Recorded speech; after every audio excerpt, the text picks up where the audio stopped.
Hello, my name is Tolulope Oladipo, and I'm making this presentation on acceptable use policy, specifically with a case study of Bowie State University acceptable use policy. Bowie State University henceforth will be referred to as BSU, and acceptable use policy will be referred to as AUP. This presentation is towards EDTC 630 for University of Maryland Global Campus, UG. Before we move into acceptable use policy of Bowie State, let's look into our agenda. So, like I said, the focus is about Bowie State University BSU acceptable use policy AUP. But before we go into detail, we're going to look at overview of AUP in general. Okay, what is an AUP? What are the features of AUP? The components, what does it need to contain? Okay, and then we've seen some examples of AUP. Then we proceed to look at the case study now, which is Bowie State BSU.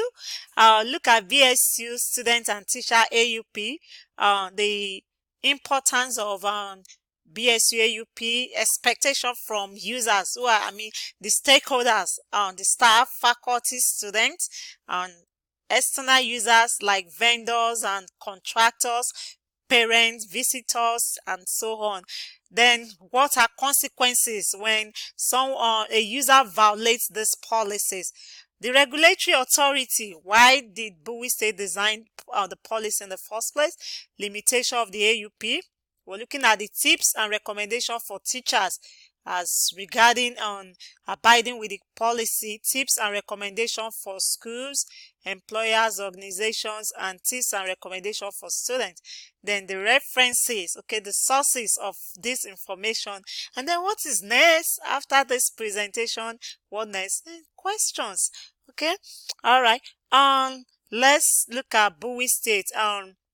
Real quick, I'm going to show us real quick on the Bowie State environment, and then before we go into acceptable use policy. So this is the policy Bowie State have for acceptable use policy, but you're going to see this in detail as time goes on. Okay, so let us go into overview of acceptable use policy. So when we talk of acceptable use policy, what do we mean?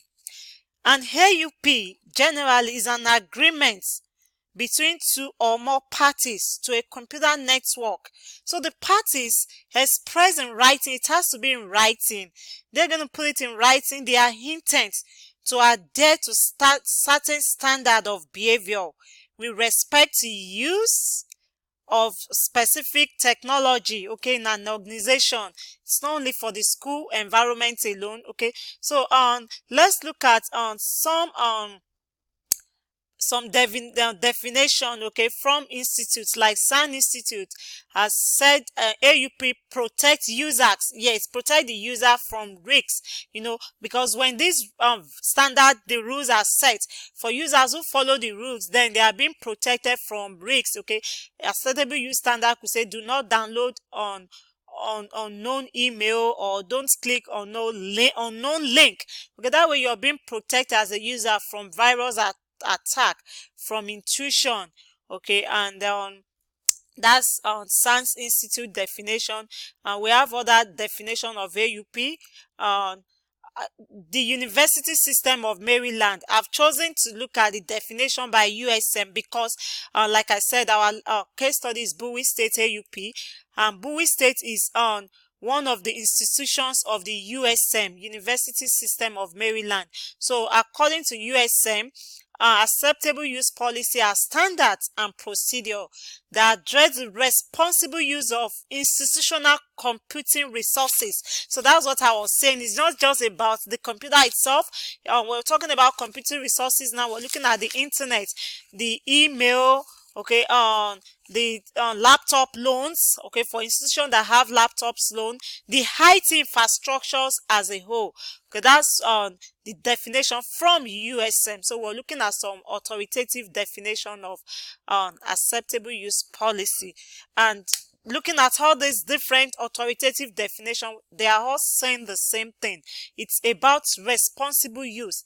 That's the same thing the education world is saying here as well. Okay, it's just about taking responsible use. Okay, that's why some people also refer AUP as responsible use policy. So it's about using internet infrastructure responsibly.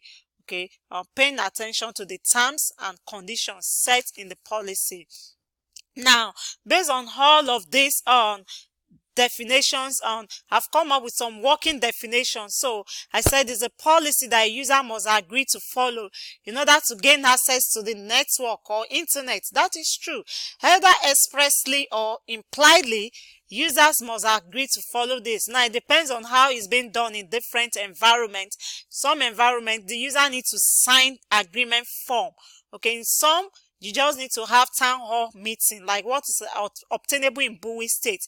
When we get to this, you don't sign form, but there'll be town hall meeting where the policy will be communicated. What.cis.com also agree with me on this, and I've seen it as policy that is being used to guide the conduct, okay, guide the behavior, guide internet behavior, internet activities of users. And once it's approved, like we already mentioned, it has to be written, and if it's approved, it's binding. Okay, approved by the constituted authority, then become binding on all stakeholders. Generally, also guests and visitors should sign form. Yes, because for instance, in an environment where they have to do town hall, guests and visitors may not partake in this town hall meeting. In Bowie State, we have guests and visitors to sign agreement form before they use the network infrastructure in the environment. What are the purpose, or why should school have an AUP? Why? Look at this. Why do we need an AUP? I mean, from the definition, we can see that it gives direction and guidance as to the use of computer. Okay, it guide us as to what is approved and inappropriate behavior. It teaches us how to be responsible users of internet infrastructure. That's what this is saying to us down here. Okay, yeah, why do we need it? Okay, imagine this animation with a computer, and if it doesn't have the acceptable use to guide the user, then users will do and undo what they want on the network, which can be detrimental to the organization. It's keep the internet safe for all users, which is true. Okay, when you already know you can't download software on you can't click on any link, and then that way you're not bringing viruses to the environment. It also protects the employers and employee from risks like viruses and intrusion and legal issues. That's true. In some acceptable use policies, the employer already stated in there that for every act or omission of an employee as regards the internet, the employer is not liable. So that way the employer is taking themselves off vicarious liability. Okay, so we actually need it for this and many other reasons. Now let's look at the futures. Okay, here we want to see the futures of acceptable use policy, AUP. What does it? So we're going to talk about the component, but now it's about the futures. These are the general futures. Okay, the general tune. It has to be written, signed, and once it's written, signed, sealed, it's binding on all the parties. Once, because it's written on the rules of contract, it's a contract on its own, then become enforceable. It's important to make it clear, straight to the point, and simple. Then the terms, it's good to relate it to terms of service or end users agreement. It's terms of service between the organization and the users of the internet infrastructure. When you look at the organization, it's mostly connected to the IT security unit. Then it covers, that's true, it should cover different IT aspects. Okay, it should not just be limited to a particular IT aspect. You should talk about different aspects of an IT environment: networking, email, password, help desk, laptop loans, and so on and so forth. Then these are the futures in elementary and intermediate education. These are the general features, whether it's private organization, school system. But in the course of my research, I found that the elementary and intermediate education has unique features in their acceptable use policy, which is different from what we see in higher education and organization. Okay, so for when we see an example, we're going to see how this is related. Okay, the description of this instructional philosophy and strategy to be supported. So when we look at the elementary schools, we're going to see that the tone is different. Okay, it talks about the description of the instructional philosophy. When we see an example in this regard, we can better understand what I'm saying here. It's more like a statement on educational uses and advantage of the internet in the school system. I'll talk about the responsibilities of educators, parents. But when you look at the acceptable use of higher education or organization, you don't see responsibilities of parents. Okay, it's more about the users, the faculty, the students, and some mention vendors, but that's external users. Okay, it's govern the behavior of students on the use of internet and other network infrastructure. Okay, there are consequences as well. It's also constitute acceptable and unacceptable use of internet. That's really the features in elementary. But let's look at features in higher education and in organization. Okay, generally this still goes with intermediate and elementary schools. Okay, so for those ones of those AUP I came across, that of elementary appears to have more on content. Okay, it's always a disclaimer, yes, so the school will not be liable for your act or omission.